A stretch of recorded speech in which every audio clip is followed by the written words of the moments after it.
Hi everyone, this is Andy Hira from Simon Fraser University. I want to talk to you today about electricity regulation and integration. It seems like a very bureaucratic kind of topic, but I think that once you listen to this lecture, you'll find out how very interesting it is and how integral it is to understanding the future of climate change and how we can address it.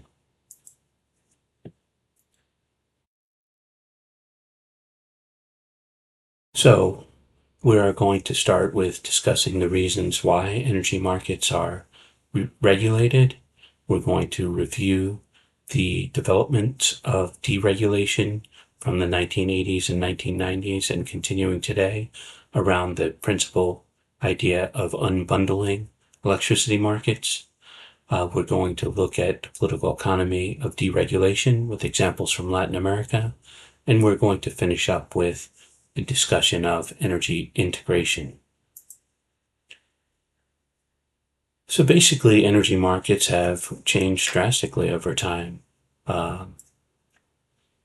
Whereas at the beginning of the 20th century, most electricity was produced by state-owned enterprises, initially by private companies such as Edison's, but finally by the 1920s and 30s, oftentimes taken over by state-owned enterprises and heavily regulated to ensure that everyone who had the ability to access electricity, because it is so fundamental to our quality of life. And the movement towards deregulation happened in tandem with development of new technologies that we've discussed in other lectures. Some of those technologies include the development of combined cycle gas turbines, for example, as well as the development of solar panels and wind. All of these things require heavy amounts of investment, but they also, more importantly, change the economies of scale, allowing for greater competition within markets. And in fact, if you look a little more closely, this idea that there is a black and white choice between state and market is really a misnomer, and I'm going to explain why as we go through this lecture. In fact, deregulation is never complete deregulation where just market forces run, because after all, remember, everyone still needs electricity, and electricity in many cases still lends itself towards monopolistic practices. So in fact, even in a quote unquote deregulated market, we still have heavy amounts of state intervention, not the least of which is to arrive at that deregulation and that market system itself. So what is regulation? Regulation is the use of state rules to basically shape the way that markets function. They can be extremely important to markets, for example, by reducing transactions costs like asymmetries in information, the importance of commonly shared infrastructure, and obviously the very important question about externalities or reducing pollution for which markets don't have any incentives. Market can also be fundamental to markets in terms of reassuring investors that the information around their finances that they provide has been certified and checked. That will increase the investment in those companies, sometimes around antitrust, such as preserving competition. There are some cases where companies or industries will attempt to regulate themselves, but principally when we're talking about regulation, we're talking about governments enacting rules, and these rules are often in the form of standards, authorizations, permits, licensing, enforcement, that allow vendors to enter into markets provided they meet certain conditions. Now, there are a variety of theories that we won't get into in this lecture about regulation and whether a market-based regulation or a more socially oriented regulation system is better. I think those are things that we could debate, and ultimately we need to know the context. We need to know something about the industry that we're regulating. We need to know why, what the purposes of that regulation are, and for whom.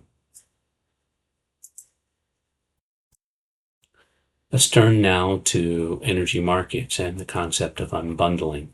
Unbundling really took off in the 1980s and 1990s and has continued apace. And as I mentioned, in good part, it was because there was a technological breakthrough, principally the development of natural gas turbines, which have smaller economies of scale than coal plants, which are cleaner burning, and which allowed for the possibility of creating competition within the generation segment. And because now you had this ability to compete within the generation of electricity, you no longer need just one monopoly that is heavily regulated, but you can start to move towards a market-based system. And so an unbundled or market-oriented system would have a neutral system operator that would be sort of like a commodities exchange for electricity. It would take the purchase bids and it would take the sales bids and it would match them up so that the lowest price bid would be honored, allowing for competition and efficiency to operate within the market. The systems operator is thus a key element of an unbundled regulatory system, as opposed to one state-owned enterprise regulating itself. We turn then from generation of electricity, the system operator deciding who gets dispatched, to the transmission of that electricity itself. Now, transmission is by its nature a natural monopoly. We wouldn't have multiple types of high electricity wires running over miles and miles of territory. So this tends to lend itself towards a natural monopoly, just as the distribution section would. We wouldn't have multiple wires from different companies going into businesses or homes. However, we shouldn't just dismiss the possibility of inserting some form of market forces into the transmission and distribution sectors. That is, some countries have allowed for auctions for the bid to control or manage the transmission sector. Some have allowed for bids or auctions for distribution for a certain number of years. And so even in those instances of natural monopolies, there are some possible elements of entering market competition. Now, we tend to think about two types of consumer markets. These would be large industrial users. They tend to get obviously a cheaper rate, and residential markets. Residential markets tend to be more expensive, but they're also extremely politically important for obvious reasons. Everyone wants access to electricity. And why did this unbundling occur besides the technological advancements that I already explained? It was also in good part because the state-owned enterprises, particularly in the global south, were considered to be inefficient. They padded their payrolls in some cases. They had high prices. They weren't able to really create a competitive environment to where electricity prices would decline or naturally reflect the actual costs of generation. And because there was this general movement towards neoliberalism and the adoption of markets, it allowed for the possibility to privatize these. Privatization was a huge benefit to countries in the South that were suffering from a major debt crisis beginning in the 1980s. And globalization, and it's particularly the movement towards the GATS, the Global Agreement on Trade and Services, and the WTO, allowed for more smooth investments to take place across electricity markets and for multinational companies to start to enter into that space and offer their services as electricity providers. So we're really talking about two separate movements here that begin in the 1980s. The one is the unbundling and the deregulation of markets, and the second is the privatization of state-owned enterprises. Now, this naturally lends itself to two different sides in that argument about whether or not to deregulate. The proponents of deregulation would include ministries that were involved in debt financing, obviously multinational corporations, and mainstream economists who believe in market forces, and industrial users who wanted to see lower prices. The opponents naturally were those who wanted to preserve the state-owned enterprises, particularly unions, employees, and managers, and those industries that might have been singled out for favorable price treatment and electricity provision. And there's also been an argument that energy is such an important and vital sector that it needs to be controlled by a state or at least a domestic enterprise. Then there are secondary groups on both sides of it, and primarily on the opposition side, we're talking about environmental groups, energy efficiency groups that are wary about privatization leading to greater levels of pollution. There are, of course, global supply chains that were linked to the state-owned enterprises, and consumer groups oftentimes will vary. They generally, in the global south, have been very wary about privatization because they feel that private companies may not deliver the same service. And in some cases, we know that there have been subsidization of electricity or fuel that they are concerned about losing.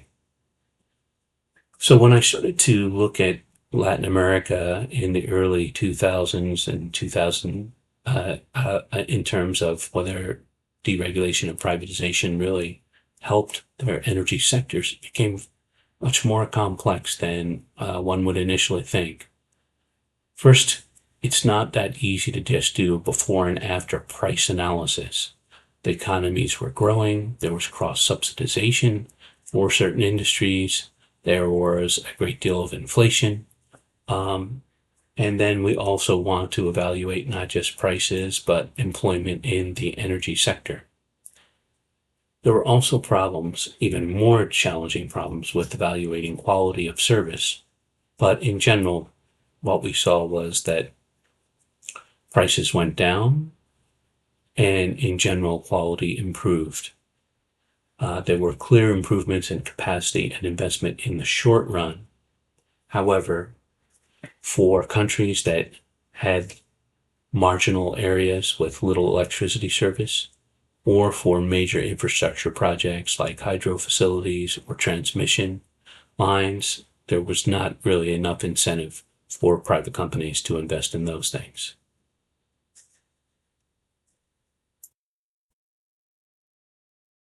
If we turn now to the study of Latin America, what I found was that adding to these complications of evaluating the outcomes was differences in regulations. One of the problems with the outcomes was that all the prices might in general be lower. They also became more volatile, not surprisingly, under privatization. And then even within the privatized systems, there were major differences. In some countries, ownership was allowed across generation, transmission, and distribution. In others, not. In some countries, the market share for generation or one of those subsectors was limited, in others not. The system operator sometimes was a private consortium, sometimes it was a public sector company. One of the things that they think the deregulation champions really forgot about was the importance of what were the source fuels for the energy. Where the source fuels were something like natural gas, there was a possibility of greater competition. But where it was a hydro-based system that was dependent, like Brazil, on a large installation like Itaipu, that lends itself much more to a natural monopoly within the fuel sector market, which then has knock-on effects on the ability to reduce prices and the ability of new generators to come into that system down the line. So these are very challenging, difficult issues to wrap around, and I would encourage you to check out my book on political economy of energy in the Southern Cone to get the details. Just to give you another example of how challenging it is to compare a public versus a private system. In some cases, we had public systems like in Uruguay, Costa Rica, where the system was run very well. Relatively speaking, low prices, good movement towards clean energy, efficient service, and in other cases not. So we really need to get beyond this idea that there is a private sector cure for every state problem. And similarly, there were cases where the private sector seemed to be working relatively well, such as in Chile, and other cases where it ended up being more of a private sector monopoly, such as in the Dominican Republic. And so we have a wide spectrum of outcomes as well as arrangements. In some cases, state-owned companies were actually competing with private companies. So these are just some examples of the different kinds of arrangements that occur across South America in terms of their ownership and their regulation. To conclude, what we find is that market power is a really major overlooked issue. That is, even if you introduce privatization, you have to make sure that there really is going to be competition across every sector, including the fuel supplies sector, for there to be benefits from competition. A second thing that we have to really consider is that there are aspects beyond just price that are important. These would be the green transition. This would be access to electricity for marginal customers, such as those who are in impoverished communities or ones that lack regular access to electricity. That requires state investment in general. Obviously, what we would hope for is through this experimentation, we would start to reach some conclusions about the ability to improve the regulatory landscape. However, what tends to happen is once certain market regulations are accepted, they tend to get locked in by strategic interest groups. And so all of these issues on the right tend to be overlooked once privatization takes place. And so the main conclusions from my study were that liberalization was not universal. It was not, therefore, just an external imposition on the continent, that there were a variety of ways that states dealt with the pressure of the debt crisis, and that privatization itself wasn't a cure-all. Although it improved in some ways, it also created other issues. In fact, what we have to say above all is that regulation requires an extremely capable state, and that is not always the case.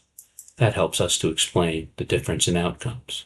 Let's turn to our final discussion here about energy integration. It's a really important topic because we essentially have, just by natural geography, a complementarity of exporters and importers of different fuels. We've been seeing that for more than a century, with the Middle East being the primary source of petroleum energy for the world in terms of exports. And so as we move to the green transition, we're going to see the same thing. Some areas or countries naturally have an abundance of clean energy resources and others don't. And so there should be a natural complementarity that allows for exports and imports of energy if those regulatory systems can be built. In fact, there are other advantages to integration. What allows you, even if you are a large hydro province like British Columbia, to access and diversify your fuel sources, for example, to include geothermal from Alberta or nuclear from Ontario. It allows you also, because you always have to build your electricity up to peak capacity. That is, if every person wanted electricity at the same time, that would be 100% capacity. That means that a lot of time that extra capacity is unused. Well, if you have an integrated system, you have a much better chance at capacity utilization and optimization, because there will be differences in seasons, there'll be differences in time zones. The peak hours are generally, in the beginning of the morning, when people are getting ready for work, the working hours, and then a couple of hours in the evening, and then night is really quiet. So if you have an integrated system across time zones, you can take advantage of differences in peak hours. There may also be advantages. For example, in BC, we have a large hydro reservoir to use them for cheaper energy storage than trying to build tons of batteries. Certainly, having an integrated system helps your economies of scale, improving your investment climate so you can build larger generators and save money that way. And so the question then becomes, why don't we see more energy integration if it seems to be such a no-brainer? The first is one that we've already discussed, which is that there tend to be local concerns about trying to control energy systems. The second is that there are different regulations running these different electricity systems. Alberta has a different system from BC, so it would take lots of effort to try to harmonize those regulations, let alone across all different provinces. There is a question about who would be the system operator on a national level or an interprovincial level, and who would own the electricity system. Right now, most provinces own their own systems. If you privatize it in some provinces, but not in others, it could create a very unfair kind of advantage either for the private or the state-owned enterprise. You would have to have common and harmonized investment rules and climate change policies as well. And so this could have not only effect on your provincial utilities, but on the overall prices of electricity and energy, as well as the potential for exports or imports for different provinces based on their energy endowments, as well as their ability to create cheaper electricity. That, of course, would be viewed as a threat for existing provinces or countries that it would end up being net importers of energy, including for this first factor of security concerns. We would also have to think about how to set up a pricing policy for residential versus businesses. So in sum, it's a very complex landscape, very challenging set of issues that have to be dealt with in order for us to reap the benefits of integration. What we've seen out of this lecture is that regulations and outcomes are not just the basis, not just coming out of the invisible hand of naturally occurring markets, rather that markets are embedded in social and political values, and that states create kinds of markets that they want to see. They have to balance the need for efficiency and competition and innovation with social purposes and national interest. So I hope you found that lecture interesting, and I look forward to discussing these issues further with you.